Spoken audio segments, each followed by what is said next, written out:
ডাকপ্রিয়র চিঠি লিখেছেন রিক্তা ইসলাম মায়া। পর্ব সংখ্যা ৪৪।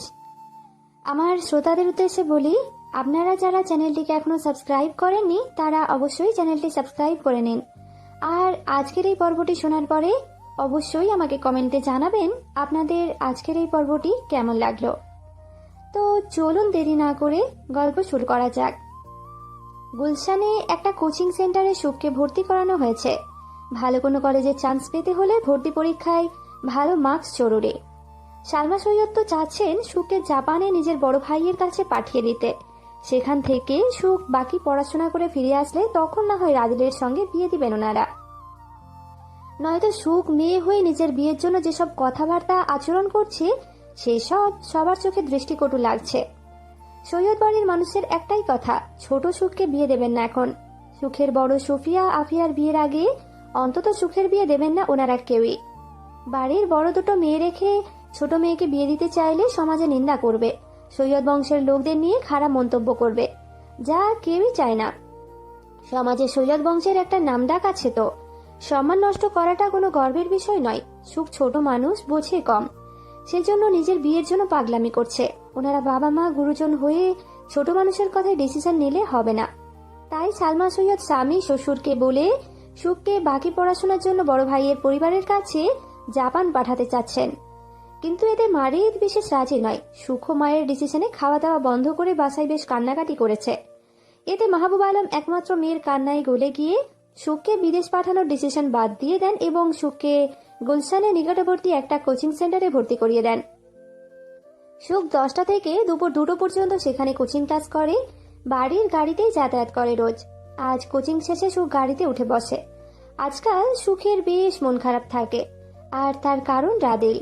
সুখ ওদের বিয়ের জন্য একা মেয়ে হয়ে পরিবারকে রাজি করানোর চেষ্টা করছে, অথচ রাদিল নিশ্চুপ, কোনো চেষ্টাই করছে না, বরং সবার কথা মেনে নিয়েছে। সেজন্য সুখ ঠিক করেছে সে আর রাদিলের সঙ্গে কথা বলবে না। সেই অভিমান নিয়েই সুখ রাদিলের ফোনও রিসিভ করে না।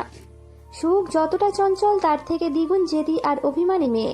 সুখের অভিমানের ভার সবাই সইতে পারে না, যেমন রাদিলও পারছে না।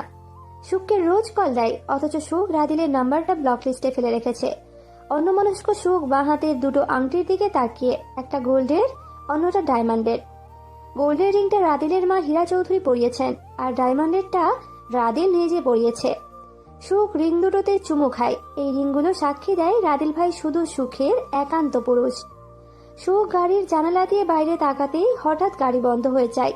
ড্রাইভার বারবার চেষ্টা করেও গাড়ি স্টার্ট হচ্ছে না। সুখ ড্রাইভারকে প্রশ্ন করে বলে, কি হয়েছে চাচা, গাড়ি স্টার্ট হচ্ছে না? না আপামনি, কি জানি কি হয়েছে। অন্যমনস্ক সুখ তেমন কিছু বলল না। সামনেই ওদের বাড়িটা, মাত্র 5 মিনিটের রাস্তা। সুখ গাড়ি দরজা খুলে বের হতে হতে বলে, আচ্ছা ঠিক আছে, আমি পায়ে হেঁটে বাড়িতে চলে যাচ্ছি, আপনি গাড়িটা ঠিক করে পরে না হয় নিয়ে আসুন। আপনি একটুখানি অপেক্ষা করেন না, এখনই গাড়ি ঠিক হইয়া যাইব। আপনি গাড়ি ছাড়া বাইতে গেলে বড় ম্যাডাম আমারে বকবো। কিছুই হবে না, আমি বুঝিয়ে বলবো আপনার ম্যাডামকে। তাছাড়া মাত্র 5 মিনিটের রাস্তা, তো এতটুকু পথ আমি হেঁটে যেতে পারবো। সুখকে কোচিং সেন্টারে নিয়ে যায় হাসেম।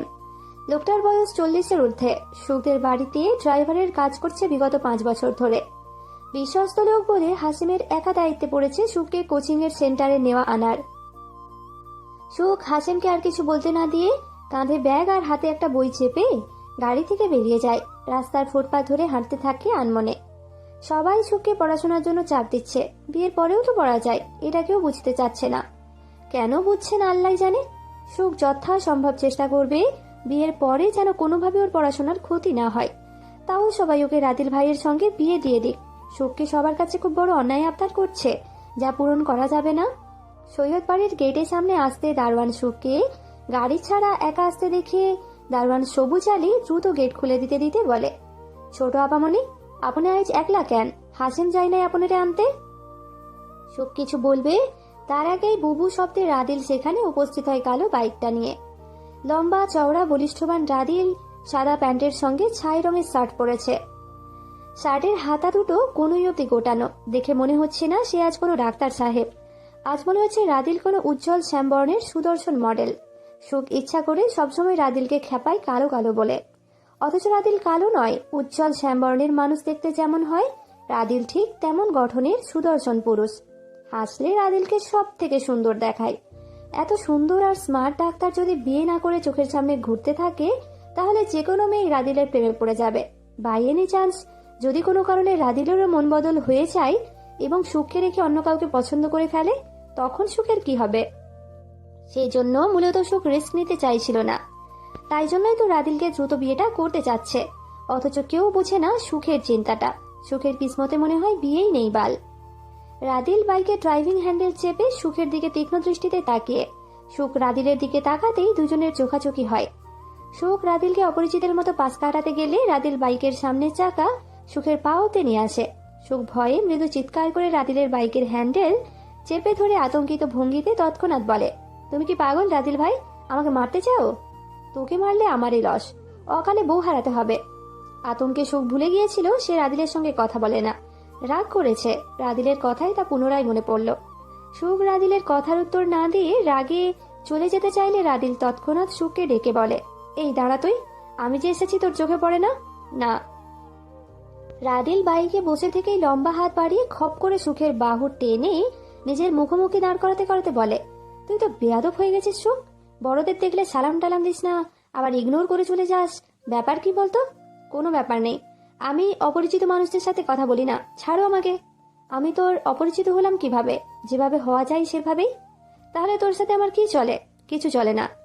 কিছু না চললে তুই যে সবাইকে বলে বেরিয়েছিস তোর সাথে আমার 3 বছরের রিলেশন, 2 সপ্তাহের এঙ্গেজমেন্ট, এসব কি মিথ্যা? হ্যাঁ। সুখের জেদি জবাবে রাদিল নরম হয়ে আছে। সে তার মা আর সুখের উপর কখনো রাগ অভিমান করে থাকতে পারে না। এই পৃথিবীতে এই দুটো মানুষকে সে সব থেকে বেশি ভালোবাসে। বলতে গেলে এই দুটো মানুষই রাদিল একমাত্র দুর্বলতা। রাদিল নরম সুরে বলে, কি হয়েছে তোর? এমন পাগলামি করছিস কেন? কেন করছি তুমি জানো? রাদিল ভারী হতাশার দীর্ঘ শ্বাস ফেলে বলে, আমার সাথে মারিদ রিফাত বউ নিয়ে ঘুরে বেড়াচ্ছে, সংসার করছে, অথচ আমি অপেক্ষা করছি তোর বড় হওয়ার। তোর কি মনে হয় আমার মন ছটফট করে না তোকে বিয়ে করতে? তুই ছোট চঞ্চল বলে সবাইকে চিৎকার করে বলতে পারছিস তোর কি চাই সেটা, অথচ আমি বড় বলে তাও বলতে পারছি না। নিজের চাওয়াটা নিজের মধ্যে সীমাবদ্ধ রাখতে হচ্ছে, শুধু সবার দায়িত্ব আর বিশ্বাস ভাঙতে পারবো না বলে। আজ বড় মামি আমাকে আর আম্মুকে ডেকেছে তোকে বোঝাতে, বিয়ের জন্য পাগলামি না করতে, অথচ আমি কাউকে বলতে পারছি না আমারও বউ লাগবে। ওনাদের বাড়ির ছোট মেয়ে আমার যে খুব লাগবে, সে আমার কাছে সুখে থাকবে। বাড়ির বড়রা দেখছে এখন বিয়ে হলে তোর পড়াশোনা নষ্ট হবে, আফিয়া সুফিয়ার আগে তোর বিয়ে হলে সৈয়দ বাড়ির মান সম্মান নষ্ট হবে, মানুষ মন্দ বলবে। সেই জন্য বড় মামি আমার 2 হাত ধরে রিকোয়েস্ট করেছেন যেন তোকে বোঝাই, আপাতত তুই পড়াশোনাটা কন্টিনিউ করতি। আফিয়া সুফিয়ার বিয়ে হলেই আমাদের বিয়ে দেবেন ওনারা। সুখ মাঝে মাঝে আমাদের না চাইতেও বড়দের কথা মেনে নিতে হয়। পরিবার আমাদের খারাপ চায় না, তোর পরিবারের কথাও ফেলে দেওয়ার নয়। ওনারা তো অযৌক্তিক কিছু বলছেন না। তুই আর 2 বছর অপেক্ষা কর, ইন্টার পাস করলেই আমি পরিবারকে চাপ দেব বিয়ের জন্য। এই কথাটা রাগ অন্তত আমার জন্য। সুখের রাগ কমে আসে। রাদিলের চোখের দিকে তাকিয়ে বলে, আমি বড় হতে হতে তুমি যদি আমাকে বিয়ে না করো তখন? কষ্টের মাঝেও হেসে ফেলে রাদিল। খুব সাধনার সুখ তার। সুখের ভালোবাসা পাওয়ার রাদিলের 7 জন্মের ভাগ্য। সুখকে এত ভালোবেসে রাদিলের মন বদল হওয়াটা অসম্ভব। রাদিল সুখের গাল ছুঁয়ে বলে, তোকে ছাড়া ডক্টর রাদিল চৌধুরী যে অসম্পূর্ণ। তোর সঙ্গে সংসার বাঁধার ইচ্ছে আমার বহু বছরের, ছেড়ে দিই কিভাবে বল? তাহলে চলো না রাদিল ভাই, আমরা দুজন কোর্ট ম্যারেজ করে ফেলি। পরিবারের কেউ না জানলো না, আমরা দুজন স্বামী স্ত্রী হয়ে না হয় থাকলাম। এমনটা করলে পরিবারের মানুষরা কষ্ট পাবে সুখ। তুমি শুধু পরিবারের কষ্টই দেখছো, অথচ আমার কষ্ট তোমার চোখে পড়ছে না রাদিল ভাই। তোর কি কষ্ট? তোমাকে ছাড়া থাকতে আমার কষ্ট হয়। সুখের কথায় রাদিলের মাইন্ডে চলে আসলো অন্য কিছু। এক মুহূর্তের জন্য রাদিল ভাবলো সুখ হয়তো ফিজিক্যাল কোনো সমস্যায় ভুগছে, যার জন্য বারবার সবাইকে বলছে ওকে বিয়ে দিতে। মেয়েরা সচরাচর বিয়ের জন্য পাগল হয় না, ছেলে বিয়ের জন্য পাগল হয়ে থাকে। এখানে সুখ বিয়ের জন্য পাগলামি করছে, এতে বিশেষ কোনো কারণও তো থাকতে পারে, তাই না? রাদিল একজন ডাক্তার হয়েও এই কথাটা কেন তার মাথায় আগেও আসেনি? হতে পারে সুখের ফিজিক্যাল সমস্যার জন্য ওর একা থাকতে কষ্ট হচ্ছে, সেজন্য সে রাদিলকে স্বামী হিসেবে চাচ্ছে। রাদিল ভ্রু কুঁচকে সুখের মুখের দিকে তাকায়। সুখ সহজ সরল দৃষ্টিতে রাদিলের দিকে তাকিয়ে উত্তরের আশায়। রাদিল এক পলক চারপাশে তাকিয়ে দারোয়ান লোকটাকে দেখলো কোথায় আছে সে। সবুজ আলী চেয়ার পেতে দারোয়ান ঘরে বসে। রাদিল অল্প সুখের দিকে ঝুঁকে ক্ষীণ স্বরে প্রশ্ন করে বলে, তুই কি ফিজিক্যাল কোনো সমস্যায় ভুগছিস সুখ? সেজন্য বিয়ে করতে চাচ্ছিস? আমাকে লাগবে তোর? সুখ মনে করেছিল রাদিল কোর্ট ম্যারেজের ব্যাপারে হ্যাঁ বা না কিছু বলবে ওকে, অথচ রাদিল বলছে অন্য কথা। সুখ রাদিলের কথার অর্থ প্রথমে বুঝতে পারেনি, অবুঝ গলায় পাল্টা প্রশ্ন করলো তক্ষণে, মানে কিসের ফিজিক্যাল সমস্যা রাদিল ভাই? আমি বুঝতে পারিনি তোমার কথা, বুঝিয়ে বলো। রাদিল একজন ডাক্তার, আর ডাক্তারদের তো লজ্জা শরম কিছু থাকতে নেই, তাদের পড়াশোনায় থাকে মানুষের ভিন্ন বডি পার্টের ওপর। তাছাড়া ডাক্তার হয়ে পেশেন্টের সঙ্গে লজ্জা শরম রাখলে পেশেন্টের সমস্যার কথা জানা যাবে না। রাদিল এই মুহূর্তে সুখকে একজন পেশেন্ট হিসেবে দেখছে, বিধায় সে সরাসরি সুখকে প্রশ্ন করছে। রাদিলের মনে হচ্ছে সুখের হয়তো ফিজিক্যালি কোনো সমস্যা হচ্ছে। রাদিল সুখকে বোঝাতে চেয়ে সরাসরি প্রসঙ্গ তুলে বলল, তোর কি শারীরিক চাহিদা কিংবা যৌনতার সমস্যা হচ্ছে? স্বপ্ন। রাদিলের বাকি কথা শেষ করার আগেই সুখের হাতে থাকা বইটা তৎক্ষণাৎ রাদিলের মুখের উপর ছুঁড়ে মেরে বলে, তুমি একটা অসভ্য ডাক্তার হয়েছ রাদিল ভাই, ছি কি খারাপ তুমি, আর তোমার চিন্তা ভাবনাও। সুখের ছুঁড়ে মারা বইয়ের কোনায় লেগে রাদিলের ঠোঁটে অল্প স্বল্প ব্যথা পেল। সুখের বইটা রাদিল পড়ে যাওয়া থেকে ধরে নিয়ে বিরক্তিতে সুখ বলে, কি রে ভাই, আমি খারাপ কি বললাম? তোর সমস্যা কি থাকতে পারে না? সুখ রেগে মেগে বলে, আমার কোনো সমস্যা নেই, তোমার সমস্যা আছে, আর সেজন্যই তুমি বিয়ে করতে চাচ্ছ না। রাদিল বিরক্তি টেনে বলে, যা তোর বাপরে গিয়ে বল আজই আমাদের বিয়ে দিতে, তারপর দেখবো কার কোথায় কি সমস্যা আছে। তুমি অনেক খারাপ রাদিল ভাই, তোমার চিন্তা ভাবনা এর থেকেও বেশি খারাপ, ছি কি জঘন্য। ইঙ্গিত করে কথা বলো, তুই আমাকে এমন ভাবে দোষ দিচ্ছিস মনে হচ্ছে তোর সব লাগবে না কখনো। আমি তো শুধু বিয়েটার অপেক্ষায় আছি, নয়তো সংসার তো আমি ফার্স্ট নাইট থেকেই শুরু করব। এবার তুই যতই ছোট হোস কিংবা বড়, আমার এত কিছু ভাবার সময় নাই। সুখ কিছু বলে না, নাক মুখ ফুলিয়ে রেখেছে রাগে। রাদিল সুখকে আরো একটু রাগিয়ে দিতে হঠাৎ সুখের বিল্ডিং এর দিকে ইশারা করে তৃতীয় ফ্লোরের বারান্দার দিকে দেখিয়ে বলে, দেখ তো মামাতো বোন, তোর শাশুড়ির সঙ্গে আমার শাশুড়ি দাঁড়িয়ে আছে না বারান্দায়? সুখ রাদিলের ইশারার দিকে তাকিয়ে দেখলো সালমার সঙ্গে হীরা চৌধুরী দাঁড়িয়ে আছে তৃতীয় ফ্লোরের বারান্দায়। দুজনের দৃষ্টি রাদিল সুখের ওপরে। সুখ সেদিক হতে দৃষ্টি সরিয়ে রাদিলকে রেখে বলে, শাশুড়ি না ছাই, আমি তোমাকে এই জীবনেও বিয়ে করব না। যে আমার মন বোঝে না তাকে আমার দরকার নেই।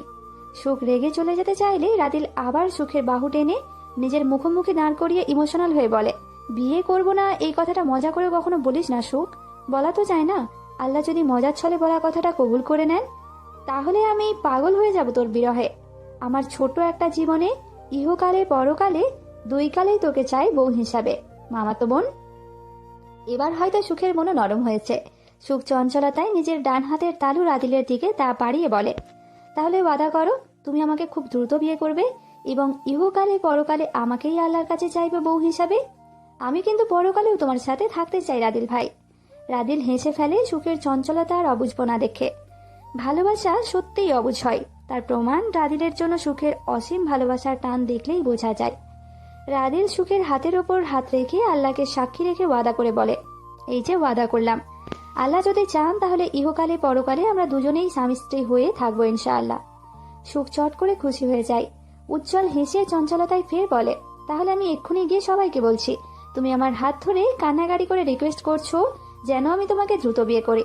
সাক্ষী হিসেবে তোমার শাশুড়ি আর আমার শাশুড়ি বারান্দায় দাঁড়িয়ে আছে, কি বলো ফুফাতো ভাই, যাবো? রাদিল হেসে ফেলে। সুখ তার তীর তার দিকেই মারছে। রাদিল বাইকে বসা অবস্থায় মাথার চুলে হাত বুলিয়ে বলে, তোর মতো বউ যার আছে তার জীবনে শত্রু আর বিনোদন দুটোরই অভাব পড়বে না কখনো। মামাতো বোন, তুই একটা জটিল মানুষ। মানিক খোলা আকাশের নিচে গাড়ির ওপর হাত পা মিলে শুয়ে আছে, বুক পুড়ছে নূরজাহানের বিচ্ছেদে। মাত্রই নূরজাহানের জন্য মাজিদ আহাদকে মেরে রক্তাক্ত করে হাসপাতালে পাঠিয়ে এসেছে। হাসানকেও মেরে ঘরবাড়ি ভাঙচুর করে হুমকি দিয়ে এসেছে। নূরজাহানের স্বামীকে মেরে নূরজাহানকে বিধবা করে তারপর বিয়ে করবে। নূরজাহান পরী শুধুই তার। নূরজাহান পরীর জন্মই হয়েছে শুধু মানিক সওদাগরের জন্য। মানিকের হাতের তাজা রক্ত শুকিয়ে চামড়ায় লেগে আছে, শরীরের জায়গায় জায়গায় তার আঘাতের চিহ্ন। মানিক অশ্রুসিক্ত চোখে আকাশের মস্ত বড় চাঁদের দিকে তাকিয়ে মন খারাপের সুরে গান ধরল, কার আসমানে উড়োডে আমার মন পিঞ্জরার পাখি, ফাঁকি দিবা জানলে কি আর যতন কইরা রাখি। আমি জানতাম যদি তোমার পীড়িত কচু পাতার পানে, তবে কি আর কুল হারাইয়া হইতাম অপমানী। বেলাল, কিশোর, আশিক, ঝন্টু, মন্টু সবাই আজ সকালে মানিকের সঙ্গে জেল থেকে ছাড়া পেয়েছে। দীর্ঘ 2 মাস জেল থেকে ফিরে সবাই একবার যার যার বাড়িতে বাবা মায়ের সঙ্গে দেখা করতে গিয়েছিল। বেলাল কিশোর এতিম ছেলে হয় তাদের বসতি সৌদাগর বাড়িতেই। মানিকের সঙ্গে তাদের চলাফেরা 24 ঘন্টায় লেগে থাকে। মানিক জেল থেকে রেহাই পাওয়ার সঙ্গে সঙ্গে তাকে ফুলের মালা দিয়ে বরণ করে মোল্লা সওদাগর, রতন, তাপস, হারুন সওদাগরের কিছু ছেলে পেলে একত্রে আর কি। লাস্টবার মানিক নূরজাহানকে কালীঘাটিতে অসুস্থ অবস্থায় রেখে এসেছিল। মানিক সেই চিন্তায় জেলে বসে পার করে 2 মাস। দীর্ঘদিন ধরে নূরজাহানকে দেখার তৃষ্ণায় মানিক প্রথমে নূরজাহানকে বাড়িতে যেতে চাইলে নূরজাহানকে দেখতে, কিন্তু মোল্লা বাধা দেয়। রতন, তাপস, মোল্লা সবাই মিলে জানায় সেদিন রাতেই নূরজাহানের বিয়ের খবরটা। মানিকের জন্য নূরজাহানের বিয়ের খবরটা ছিল আসমান ভেঙে মাথায় পড়ার মতো। মানিক কলিজা কেঁপে ওঠে, তার ভেতর থেকে দুমড়ে মুচড়ে যায়, তিল মিলিয়ে ওঠে হিংস্র রাগে। সে তক্ষুনি জেল থেকে সোজা শিকদার বাড়িতে পৌঁছায়। সাজিদের বিয়ের জন্য আহাদ বাড়িতে এসেছিল। সাজিদ তখন বাড়িতে ছিল না, সে চট্টগ্রাম শহরে ছিল জরুরি কাজে। বাড়িতে হাসান, মাজিদ, আহাদ 3 জনই ছিল। মানিক দলবল নিয়ে নূরজাহানদের বাড়ি ভাঙচুর করে। হাসান, মাজিদ, আহাদ 3 জনকে মেরে রক্তাক্ত করে। মানিকের ক্ষোভ ছিল হাসানের ওপর। হাসানের জন্য সে কখনো নূরজাহানকে বিয়ে করতে পারেনি। আবার এই হাসানই তার নূরজাহানকে অন্য কারোর সঙ্গে আবারও বিয়ে দিয়েছে। মানিক রাগে ক্ষোভের বশবর্তী হয়ে হাসানকে মারতে চায়। আহাদ, মাজিদ বাবাকে বাঁচাতে গিয়ে 2 জন মানিকের লোকদের হাতে গুরুতর আহত হয়। মানিক হাসানকে হুমকি দিয়ে এসেছে সে ঢাকায় যাবে নূরজাহানের শ্বশুর বাড়িতে। নূরজাহানের স্বামীকে মেরে নূরজাহানকে সে সঙ্গে করে নিয়ে আসবে। চাঁদ রাতের আধারে বিলাল, কিশোর, আশিক, ঝন্টু, মন্টু সবাই মানিককে ঘিরে দাঁড়িয়ে। মানিক কালো জিপ গাড়িটার উপর হাত পা মেলে শুয়ে গলা ছেড়ে গান গাইছে। মানিকের গান যে একবার শুনেছে সে তো মুগ্ধ হতে বাধ্য। কালো মানিকের গান অত্যন্ত মধুর, সুরেলা আর মানুষের মন আত্মা জুড়িয়ে যাওয়ার মতন। মানিক কাঁদছে। বেলাল, কিশোর, আশিক, ঝন্টু, মন্টু ওরা কখনো ওদের ভাই মানিককে কাঁদতে দেখেনি। মানিক লোহা পেরিয়ে অস্ত্র বানানো ছেলে, সে মানুষকে কষ্ট দেবে, তারপরও নিজে কষ্ট পেয়ে কাঁদার ছেলে না। আজ সে শক্তপোক্ত কালো মানিক নূরজাহানের বিচ্ছেদে কাঁদছে। এর আগের বারও যখন নূরজাহানের ফোনে বিয়ে হয় তখনও মানিক কাঁদেনি, বরং তুল কালাম বাঁধিয়ে নূরজাহানের শ্বশুরকে আগুনে জ্বালিয়ে পুড়িয়ে মারল। এক রাতের মধ্যে নূরজাহানের বিয়ের বিচ্ছেদ ঘটালো। তখন মানিক উপস্থিত ছিল বলে নূরজাহানকে কেউ তার থেকে কেড়ে নিতে পারেনি। কিন্তু এইবার মানিকের ফিরতে হয়তো দেরি হয়ে গেছে, তার ভালোবাসার মানুষকে অন্য কেউ নিয়ে গেছে। মানিকের কলিজা পুড়ছে নূরজাহানের বিচ্ছেদে। হঠাৎ সেখানে মোল্লা সওদাগর লাঠি হাতে উপস্থিত হয়। পাশাপাশি রতন, তাপস এসেছে বড় ভাইয়ার খোঁজে। চারপাশে রাতের অন্ধকার, আকাশে মস্ত বড় চাঁদ আলো ছড়াচ্ছে ধরণীতে। মানিক সওদাগর বাড়ির সামনে রাস্তায় জিপ গাড়ি থামিয়ে তাতে শুয়ে আছে। মোল্লা সওদাগর মানিককে ডেকে বলে, আব্বাজান ওঠেন, কষ্ট পাইয়েন না, আপনার আব্বা এখনো বাইচা আছে। কেউ আপনার নূরজাহানে আপনার থাইকা আলাদা করবার পারবো না। আমি কথা দিতাছি, খুব জলদি নূরজাহানকে আমি আপনার পায়ের কাছে পালামো। বাবার সান্ত্বনায় মানিক জিপ থেকে নিচে নেমে আসে। চোখ মুখ ফুলে আছে কান্নায়। মানিক জিপ থেকে নেমে সোজা মোল্লা সওদাগরের পায়ে লুটিয়ে পড়ে কান্না ভেজা গলায় বলে, আব্বা, আমার নূরজাহান আমাদের ছাইরা কেমনে বিয়া করলো? ওর আমার কথা মনে পড়ে নাই?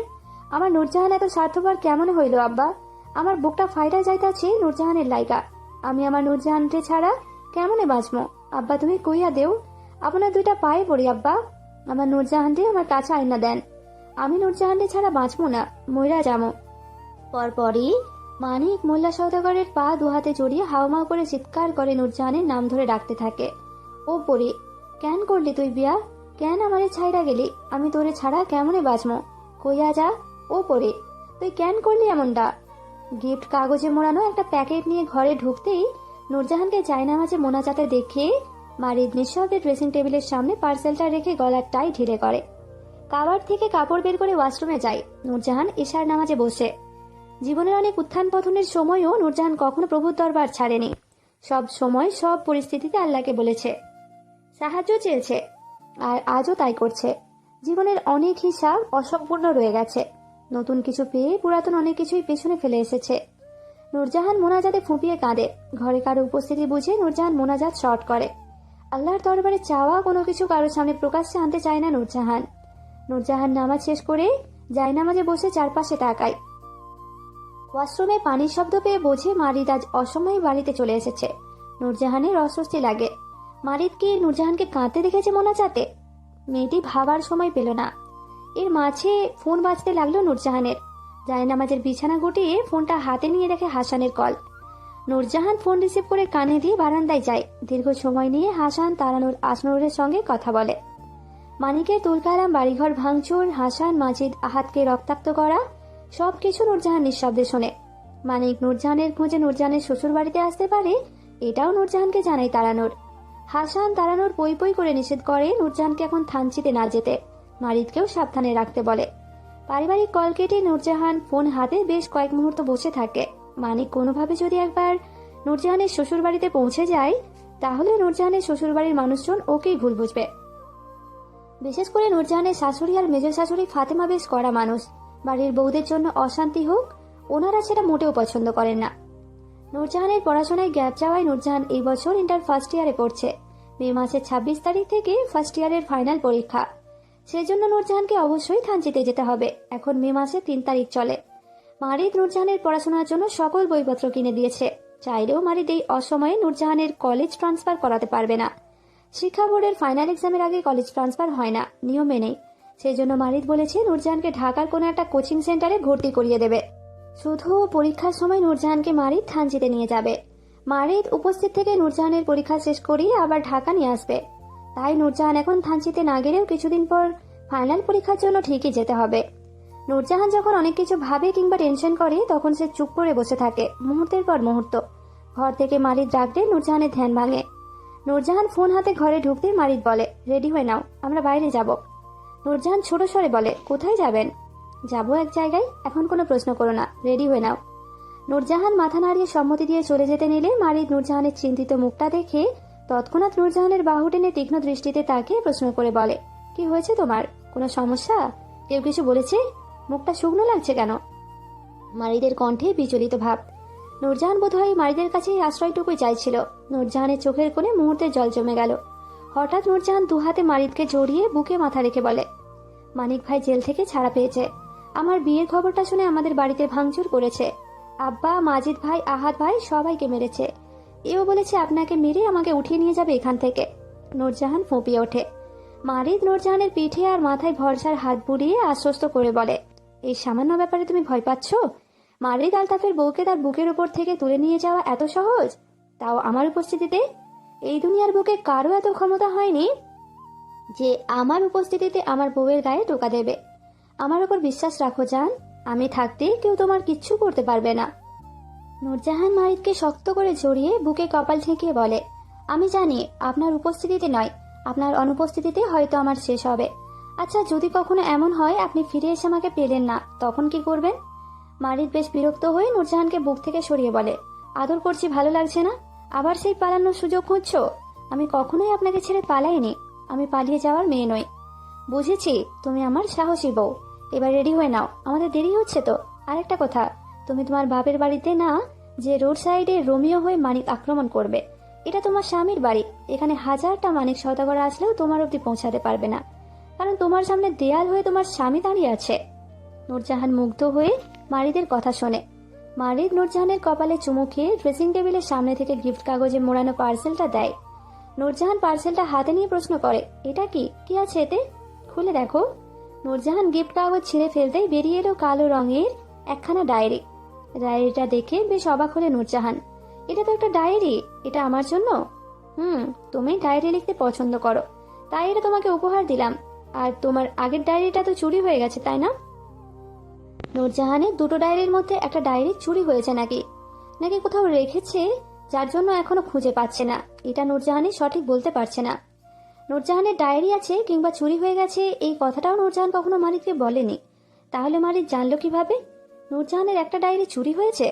বুদ্ধিমতী নূরজাহান মারিদের কথার জবাব না দিয়ে চট করে পাল্টা প্রশ্ন করে বলে, আমার ডায়েরি চুরি হয়েছে নাকি হারিয়ে গেছে সেটা তো আমিই ঠিক করে বলতে পারছি না। তাহলে আপনি কিভাবে জানলেন আমার ডায়েরি চুরি হয়েছে সেটা? মারিদ নূরজাহানের সাথে কথা ঘোরালো না। সে সরাসরি নূরজাহানের কাছে স্বীকারোক্তি দিয়ে বলে, আমি একটা ডায়েরি শ্বশুরবাড়িতে যৌতুকে পেয়েছি, সেজন্য জানি। নূরজাহান অবাক হয়ে বলে, তার মানে আপনি আমার ডায়েরিটা চুরি করেছেন, তাই না? আর আমি কত খুঁজেছি আমার ডায়েরিটা। দিন, আপনি আমার ডায়েরি ফেরত দিন। মারিদ নূরজাহানের কপালে 2 আঙুলে টোকা দিয়ে বলে, ওইটা আমি শ্বশুরবাড়ির যৌতুকে পেয়েছি, তাই ওইটা কখনো তুমি ফেরত পাবে না। তোমাকে নতুন ডায়েরি উপহার দিয়েছি তো, এটাতেই কাজ চালাও, দরকার হলে আরো পাবে। তারপরও ওই ডায়েরি আমি ফেরত দেব না কখনো।